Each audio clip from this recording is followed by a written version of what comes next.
Ako'y pastol na butihin,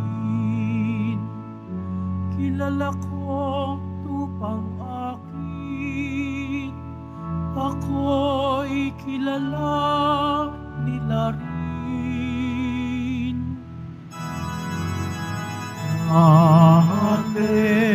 Hallelujah, hallelujah,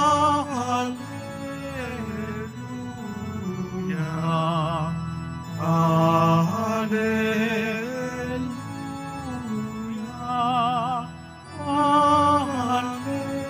hallelujah.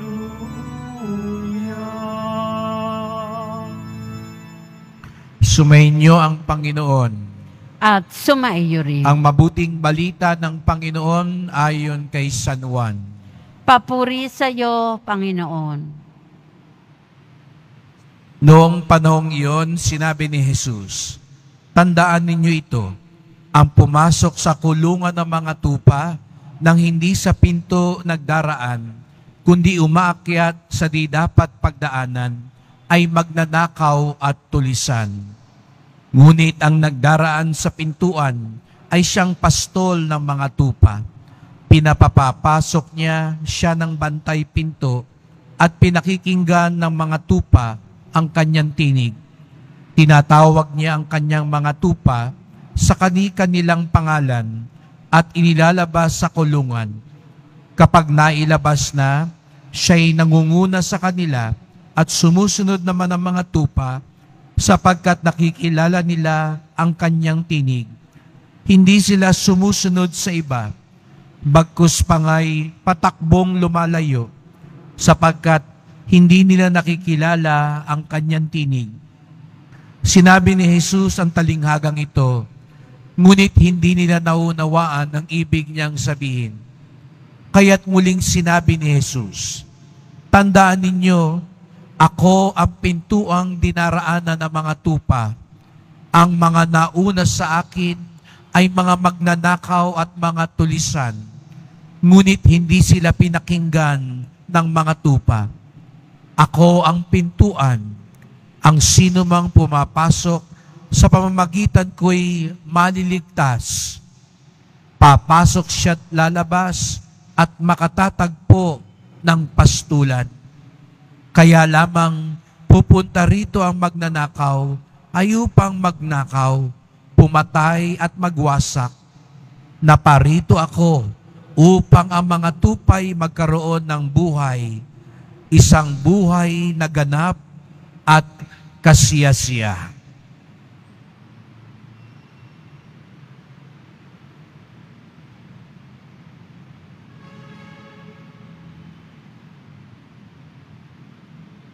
Ang mabuting balita ng ating kaligtasan.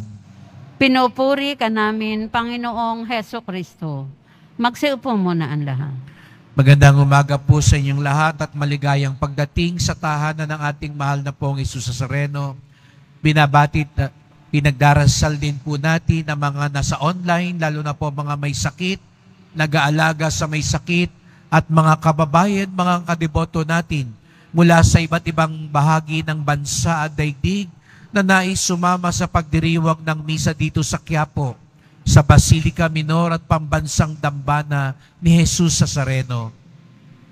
Patuloy nating pinagninilayan si Jesus bilang mabuting pastol. Si Jesus na tinatawag tayong magtiwala at sumunod sa Kanya, sapagkat Siya ang mabuting pastol na nagmamalasakit sa atin. Hindi katulad ng mga upahan na walang malasakit, na napipilitan lamang, na wala ang loob sa kanilang pinangangalagaan. Hindi katulad ng mga magnanakaw na pangsariling interes lang ang inaatupag at iniisip. Si Jesus Nazareno ang mabuting pastol na tunay na maasahan, tunay na nagmamalasakit, tunay na maawain. At sabi nga niya, kilala ko ang aking mga tupa at kilala naman din nila ako. Kaya nga, ito ay nakapagbibigay lakas ng loob sa atin, lalo na sa gitna ng mga pagsubok, na siya ang mabuting pastol na nagmamalasakit, ipagtatanggol, at nagmamahal sapagkat kilala niya tayo. Ngunit ang tanong, kilala ba talaga natin siya? Kilala ba talaga natin ang mabuting pastol? Madaling sabihing, araw-araw nagsisimba ako. Araw-araw nagdarasal ako. Araw-araw namamanata ako. Nagnonobena ako. Nagrorosaryo ako. Ngunit, ang tanong, ito ba ay daan para lalong nakikilala natin ang mabuting pastol? Lagi kong sinasabi, sa pagdarasal, hindi lang tayo ang nagsasalita. Mas mahalaga ang Diyos ang pinagsasalita natin.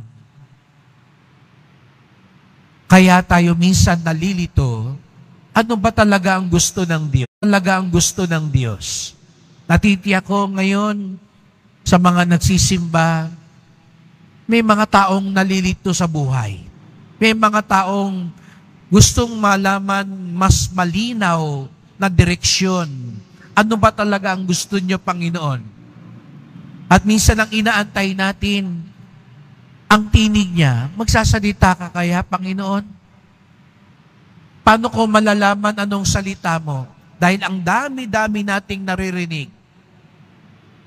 Ang dami-daming bumubulong at naguudyok sa atin. Kahit siguro nandito kayo sa loob ng simbahan, ang daming gumugulo sa isip natin. Ang daming bumabalik sa alaala natin. Ang daming iniisip natin sa hinaharap. Paglabas natin, ang daming impluensya sa social media, sa telebisyon, sa mga balita, sa politika, sa ekonomiya, ang daming mga tinig. Paano natin makikilala at malalaman ang tinig ng mabuting pastol? Minsan, inaantay pa natin anong sasabihin niya. Ngunit sa katotohanan, mga kapatid, nagsalita na ang mabuting pastol. Nagsalita na si Jesus. Una, sa banal na kasulatan. Kaya nga, kung hindi pa natin nabubuksan ang Biblia, hindi pa tayo talaga nakikinig sa mga pagbasa, hindi tayo nagninilay sa salita ng Diyos, talagang mapapatanong tayo, kailan magsasalita ang Diyos? Mula pang nanglikha ang sanlibutan, nagsasalita na ang Diyos. Nagsalita na ang Diyos. Nagsalita na si Jesus Nazareno. Atin lang balik tanawin at lalong pagnilayan ang mga sinabi niya. Kaya nga, halimbawa ngayon, sabi ni Jesus Nazareno, ako ang mabuting pastol, ako ang pintuan, sa akin lang kayo maliligtas. Yun ba napapakinggan natin? Kasi baka sa iba tayo bumabaling para sa kaligtasan, sa pera, sa kapangyarihan, sa ibang tao, sa politiko, sa sarili natin. Doon pa lang po, nagsasalita na ang mabuting pastol. Kaya nga't mga kapatid, ito yung ipagdasal natin na lalo nating makilala siya. Lalo nating marinig ang kanyang tinig. Lalo tayong magmahal sa salita ng Diyos.